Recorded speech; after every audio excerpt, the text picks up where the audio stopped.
Disons-le tout net, sans les fractions, il n'y aurait pas de parts égales, donc pas d'injustice dans ce bas monde, pas de moyen de comprendre le partage de l'homme en moyenne depuis le nombril suivant le nombre d'or, pas de branche ni de bronche, pas de fractal, pas de Mandelbrot, et donc pas d'univers.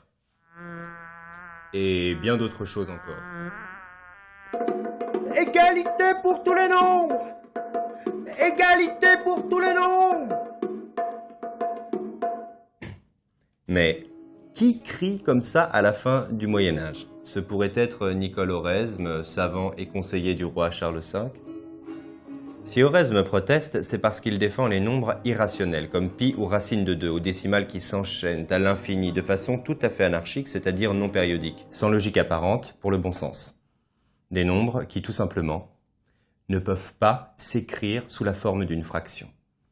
Face à la négation générale des irrationnels non fractionnables, Oresme s'insurge. On ne peut pas les écrire sous la forme d'une fraction? Et alors, ce sont quand même des nombres. Non mais, je les accueille, moi, monsieur Pythagore, les irrationnels. Tiens, la musique ou les planètes, est-ce que ce ne peut pas être à la fois périodique et pas complètement ni tout à fait périodique? C'est comme les décimales qu'affiche pi derrière sa virgule. Pythagore, cette vieille barbe aux idées reçues, je vais te faire voir, même que tous les nombres, je dis bien tous les nombres peuvent s'écrire sous la forme x, exposant quelque chose égale y dès lors que x et y sont des nombres rationnels ou irrationnels. Et même qu'il y a plus de chances qu'ils soient irrationnels que rationnels, ce petit quelque chose là-haut, le e de l'exposant à la puissance. Je m'en vais vous le démontrer.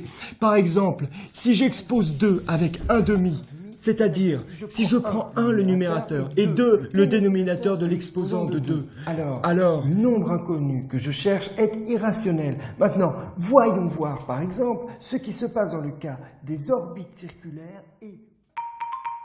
Et voilà, le numérateur et le dénominateur sont nés. Beaucoup d'autres choses sont nées, me direz-vous à l'instant même, je sais, mais cet épisode est sur les fractions, donc on reste concentré.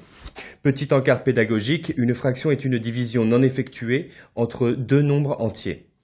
Quand on veut additionner ou soustraire des fractions, on cherche le dénominateur commun. 2 sur 5 plus 11 sur 15, on multiplie 5 et 2 par 3. 6 sur 15 plus 11 sur 15 égale 17 sur 15. Et rappelez-vous, on se simplifie la vie en simplifiant les fractions. Parce qu'au fond, 20 sur 12 est égal à 5 sur 3.